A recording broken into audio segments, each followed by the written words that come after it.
Welcome to the GFY Podcast, a podcast by healthcare professionals providing insight on how to navigate your health so that you can go fix yourself. The GFY Podcast is hosted by Mike Bruno, a chiropractor and athletic trainer, and me, Michael Stant, an athletic trainer and certified strength conditioning specialist. Although we are healthcare providers, we are not your healthcare provider. We will discuss general health interventions in this podcast, but you should not take that as health advice that works in every situation. Before doing anything on your own or making any lifestyle changes, please consult with your own physician. This podcast and views from this podcast are separate from our full-time jobs and our own opinions. If you're enjoying the GFY podcast, please leave us a review on your listening platform and/or subscribe to our podcast at YouTube. Links to our show can be found in the show notes on any platform that you're listening to. Today, part 2, as promised, of signs of quality healthcare. I think that's a good title. Yeah. I'm with it. I think that's why I called the first episode. We obviously are recording this the episode comes out tomorrow. Today's 22nd. So the first episode comes out the 23rd. So, yeah. I'll hold you to that. Well, it's already scheduled. Don't worry. So I just can't remember what I wrote. Yeah. Classic. So how about we dive right into it? So, we were kind of reviewing an article about general recommendations that we should do as providers. We went through the first 4 points. There's actually another 6 or 7. Some of them kind of overlap with each other, and some of them probably common sense to us, but maybe for general people, it might be like, oh, that does make sense. Yeah. So start off with the next point, number 5. It's that you should undertake a physical examination, which includes neurological screening tests, assessment of mobility, and/or muscular strength. And what I'm going to really take out of this is if you get evaluated by someone, it shouldn't be a 5 minutes, click, clack, boom, here's your plan of care, see ya. If someone's truly looking at all 3 of those things, you're looking at 30 minutes of just hands-on assessment. Yeah. I mean, it's one of the main reasons I open my business and practice the way that I do is because you and me both, we've both been in the sports world for a long time. Mm-hmm. If anyone noticed my background, I got a whole pile of stuff going on here today. But working in these type of environments, the access to doctors and the speed that you have access to the doctors and the depth that those providers are willing to go because they have the time, if that is this, typical healthcare is like this. You know what I mean? Not even on the screen. It's such a gap, which is incredibly frustrating because for us, we've seen both ends of the spectrum. Mm-hmm. So I go in and some guy tweaks his knee.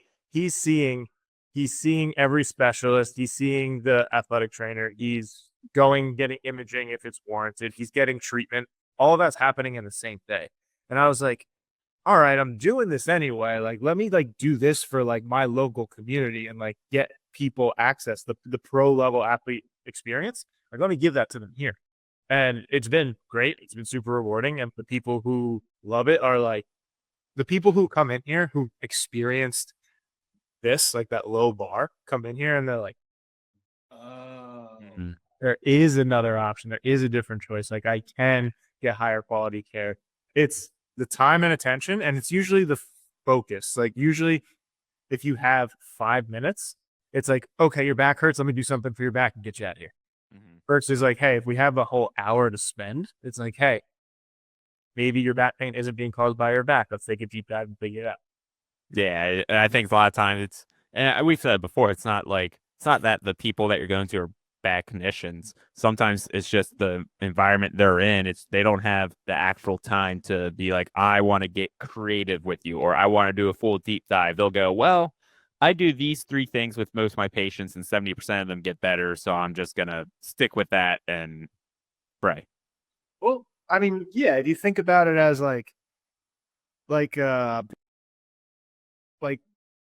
McDonald's versus a steakhouse, right? If you have 5 minutes, you're going to go to McDonald's because it's quick, but there's trades to that, right? It's more healthy, blah, blah, blah. But if you're going for a super nice fancy dinner for a big celebration, you're probably not going to McDonald's. You're probably going to a steakhouse. So there's trade-offs to each environment, right? Yeah. So some people are will tell you hey, I only have, 5 minutes to get my back cracked and I have to go right back to doing whatever. It's like, if that's truly the case, then like we're not a good option for you. And that's okay. Right. It's just like knowing what your limitations are and like being aware of like what you're trading is like the big thing. It's like, okay, like knowing you don't have a lot of time, if that is your restraint, then knowing that that stuff that doesn't take a lot of time isn't a complete solution. Like, are you okay with that? Yeah. I like Yes, something might say that. I like the steakhouse comparison because you're more likely to talk about a steakhouse meal than your McDonald's meal as well. Exactly. But like you think about it from like that place where you have more controls. Like if you're making yourself lunch one day, right? And you have 5 minutes to make lunch and you have unlimited time to make lunch, you have the day off, which lunch is going to be better? Yeah. Better for you, better quality, yeah. Enjoy more. Like, I'm a big analogy guy. So Yeah, I know. Yeah, you just threw like 5 right there. Moving on to the next point, 6 on this list. Patient progress should be evaluated, including the use of outcome measures. So, I think, right, we're trying to avoid the, hey, how do you feel? I feel good. Okay, let's start running. Where it should be, hey, have you hit the appropriate knee strength that you need coming off an ACL? Do you psychologically, is there they're called patient reported outcome measures, PROMs. Is there a patient reported outcome measure where you have the patient fill out a survey that tells you some stuff that they're feeling with or some issues they're having with the activities of daily living? Do they have, kind of like I said, appropriate strength? Do you do like a functional test prior to them returning to whatever it is that they want to do? So like the ACL world's big in this because how big of a surgery it is, and they got to hit certain strength numbers. They got to be able to do some hop testing. They should probably hit some cardiovascular endurance stuff prior to like returning to sport. And I'm sure like you go through it too with like, hey, we can't start doing, like, even for you, I don't know what you do with like golf swing or not, but like sometimes you might take them back, they're having pain, and go, hey, we need to hit this certain hip range of motion prior to kind of building it back up. 100%. There's always 3 levels to it, like in here. First is the rehab stuff, and that's usually gaining range of motion to decrease symptoms. The second phase is like, okay, once we have everything positioned the way that we want to, we add strength to that. And then once we add enough strength to that, then we're talking about skills and performance. So like activity specific, right? Mm-hmm. So I like the ACL comparison because it's like, hey, you came in here, you didn't have an ACL. We tied it together, and now you have to function like you did before your ACL. Especially people with chronic pain who haven't been through surgery, that tends to get lost, and that makes no sense to me, right? Yeah. I hear people all the time who they're like, oh, I want to squat 500 pounds in the gym or something. And it's like, okay, what did your rehab consist of? It's like, a little bit of this, a little bit of that. They stretch me, they ice me, blah, blah, blah. And I was like, those two things don't equals not equal the other. So how do you, from a clinical perspective, see these like very light band or body weight exercises getting you back to doing something super active? And now it might be a step in the process. Yeah. Usually what I see is when people are like going through that phase of care, it's like, hey, that first phase is like get out of pain, right? That's usually our starting point because that's when all the real progress happens after that. But people usually get there and they're like, hey, I feel better. And the other like clinics will say like, oh, okay, you're out of pain. Symptoms are gone. Cool. Just like, and they're not taking into account any of like, well, did their strength actually improve with you? Did their range of motion improve with you? Like their pain could have improved for a multitude of reasons. Did you actually track it? Right? Like that's part of the issue. Do you actually have a objective measure that says, hey, since I've started working with you, your strength was insert number. Let's say your bench was 50 pounds. And that's all you could do. And now you're at 75 pounds after a couple weeks, right? And I think having that number and having people see a number that, oh, we've been working on this and I got better at it is big for them. Oh, yeah. That's especially why like pain can be tricky, right? It's like, hey, does it feel better? It's like, maybe a little bit. I don't know. Mm-hmm. And it's not super obvious. We don't like credit that. So when we're looking at interventions, especially early on, it's like that stuff might take time, multiple times. You'll be getting reps, building a confidence, building the learning, the software, not the hardware, learning how to do stuff to make it effective. So it's like in the meantime, we can see from a measurement standpoint, hey, your range of motion was 10, now it's 20. Like, even though we can't tell pain wise yet, we have this measurement that tells us, hey, we're trending in the right direction, which is good. And then success metrics on the other end from a client perspective is they're like, hey, goal number one is I want my knee is a 9 out of 10. I want it to be 4 out of 10. Cool. Okay. Then I want to be able to lunge. Great. Then I want to be able to run. Like those, it has to happen in steps. Mm-hmm. And that's what those measures do. Some people blows my mind. Yeah, because it's a lot of people want it all to happen at one time, or they want everything to flow together. And some things can, but a lot of times you still got to take steps. Yeah. But people think about it like a mechanic. It's like, okay, here, let me go drop my back and like pick it up later. So, hey, good luck. It doesn't work that way. Yeah. Right? No. Even a mechanic, I'm sure, will tell you that. But probably, yeah. I'm going to move on because I think that segues into the next point. Number 7, provide patients with education/information about their condition and management options. And I think it's funny because a lot of the research too has gone big into the education side. There's even some research that says like what we do, what exercise you do almost don't matter if you don't have the education around like your injury, how to deal with pain and things like that. Like that part actually ends up being a bigger piece of the pie than like your specific intervention. I love that. I always say like teach a man to fish versus give a man a fish, right? Mm-hmm. So if you're reliant on going in to get your back cracked or get a massage whenever you're feeling pain, you're going to be out of sorts. Like what happens if the doctor's sick or they close the business? Like then what do you do? Feels like a marketing strategy, but continue. And then it's like, okay, in the short term, yes, we will help you do all the hands-on stuff to like get the ball rolling. But the whole goal of this is for you to have a toolbox, for you to have the skills to 10, 20 years down the road, be like, oh, last time I hurt my back, I remember this helped me get out of pain. Let me do that again. Or like, hey, I'm feeling good. I want to stay feeling good. I know I have this big thing coming up. I'm going to do this X, Y, and Z that I learned back then to make sure I stay feeling good. And like, that is the value because it's not you're not like investing in, 12 weeks of care. You're investing in your next 2-3 decades of your life because those skills, no one can take skills away from you, right? Like business is closed, things happen. Like if you learn it and you own it, it's yours. Sweet. No, yeah, I think that's education management. Like, yeah, like you don't want to like, right. I think we've talked about this before. It's like, right. As a healthcare provider, you want to be like Hinge. You want to be the app that's designed to be deleted. The person that is designed. Yeah. Right. But like, you don't want to be stuck on the app all the time, like having to rely on something to get you the info.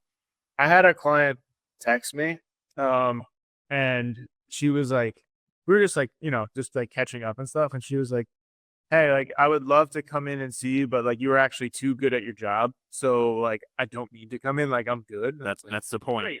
Yeah. If we want to go like, get a workout or meet for coffee, like cool. But, like, yeah. I don't want to have to see you forever. That's not the point. Yeah.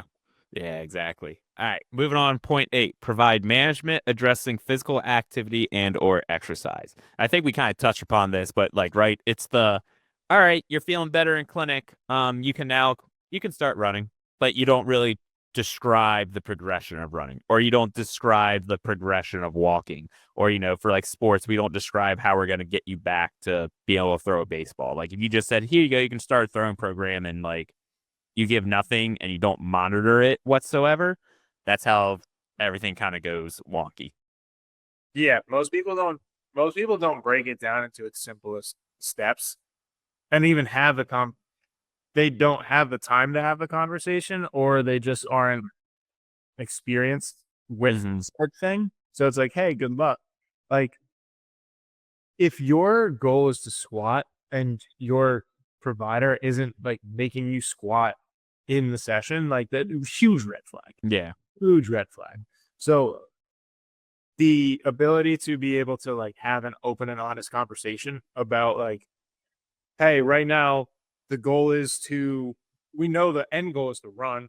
Right now we're not running at all, but you literally have to walk before you can run. Walk, jog.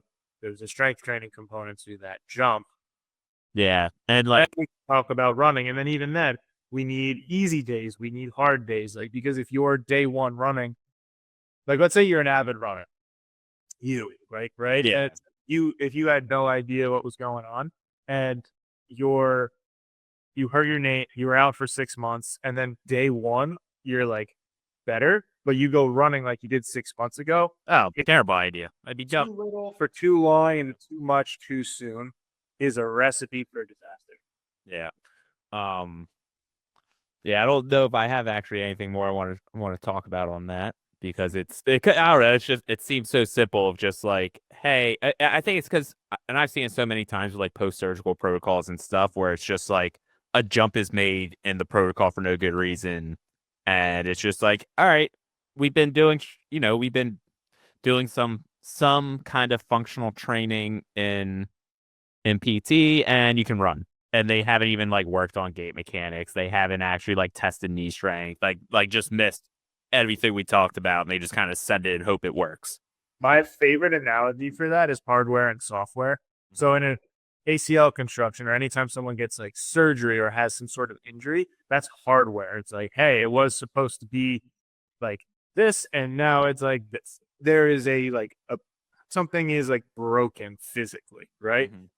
That has its own rabbit hole. But then a big part of it that gets overlooked is the software, right? So it's like Yeah.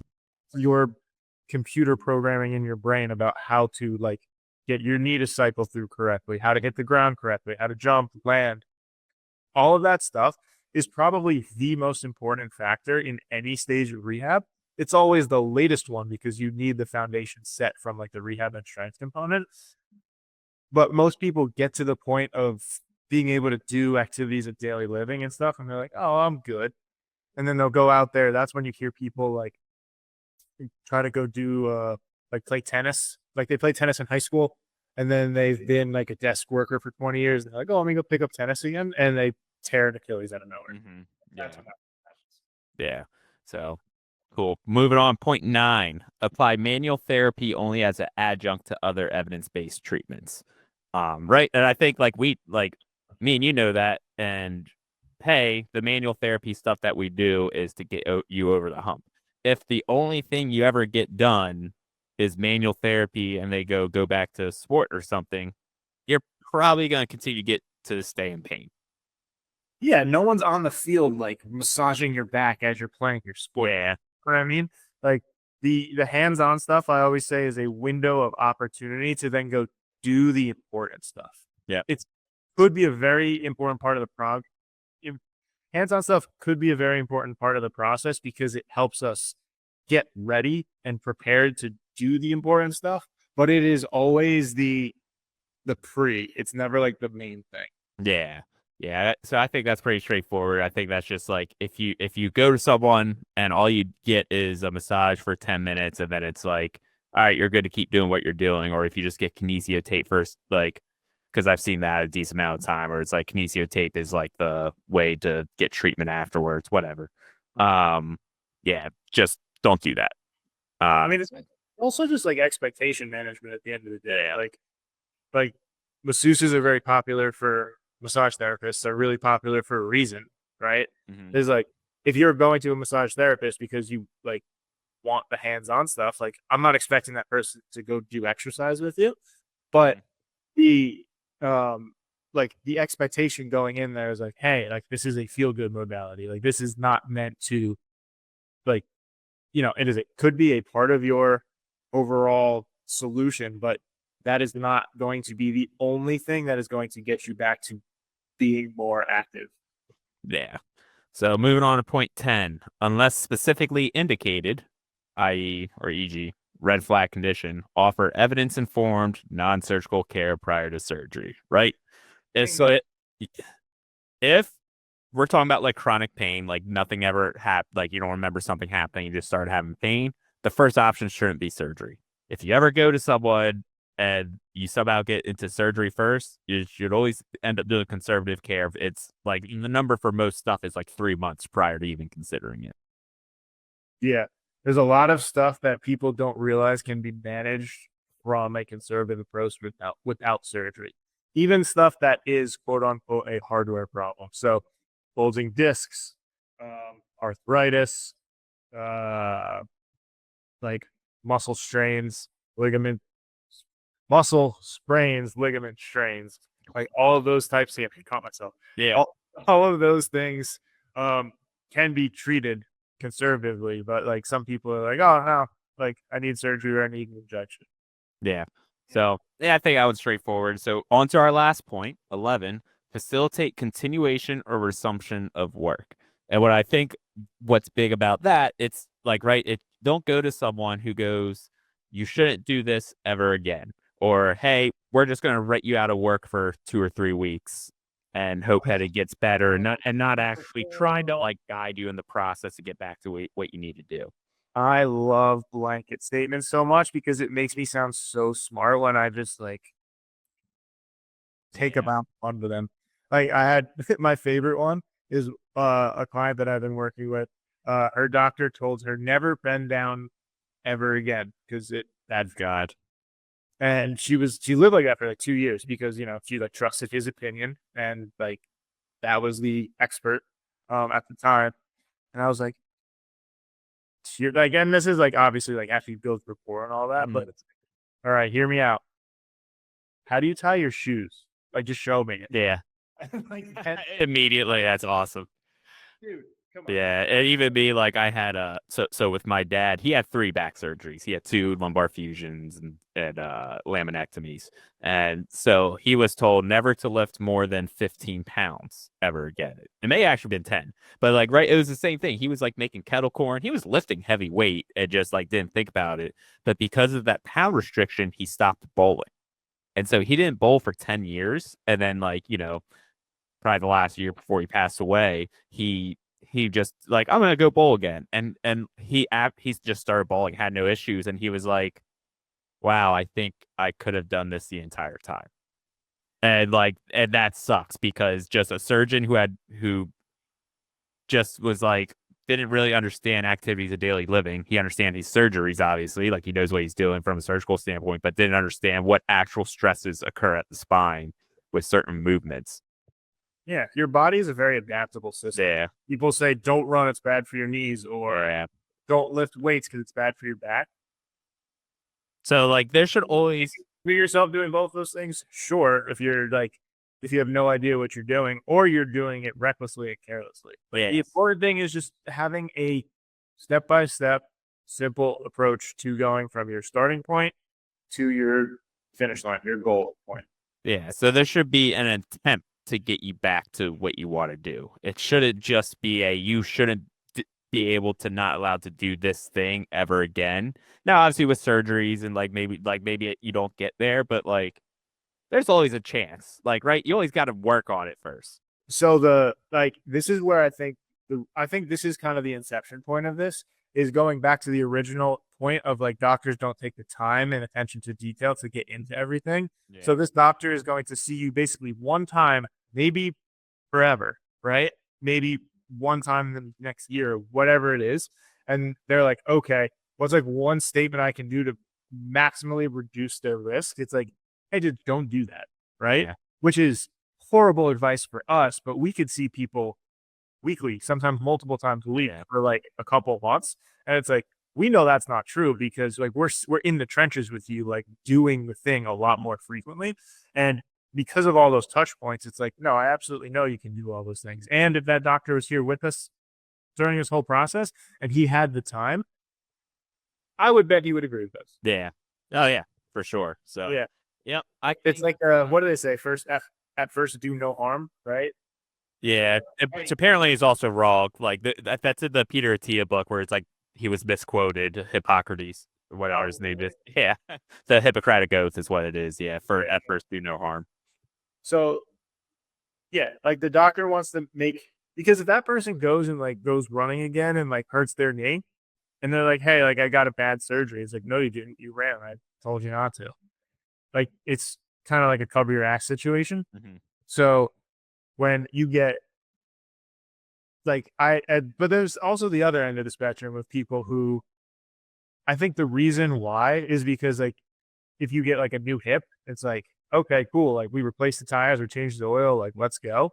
And these people will go right back into a high level of that, Yeah. expecting the progress that it takes to get there. And like they can get themselves in trouble that way too. Yeah, that exists too. Like I worked with a former football coach who told me, he's like, oh yeah, I had my ACL done and I decided I was going to start doing like agility and drill ladders at 6 weeks post-op. Guess what he did? He blew out his patellar tendon. Yep.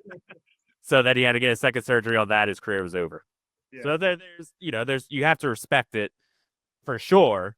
But like sometimes there are the blanket statements made without like any attempt. Right? That's clinician centered care. They're more worried about them, where you didn't really do like the patient centered part. Yeah, it's reduction of risk for the sake of, it's not like, hey, I don't want you to get hurt again. It's like, hey, I don't want to get blamed for you. Hey, I don't want to get sued. Yeah. Yeah. Like it's what it is. Yeah. So cool. All right, that was it. Those are our points. Bing bang boom. If you listen to both episodes and you listen to that, and the next time you go to someone, all these ideas should be flowing in your head every single 40 minutes that we just talked between the 2 episodes. Oh, I love it. This you're probably longer, but all right. Figure All right. Go fix yourself.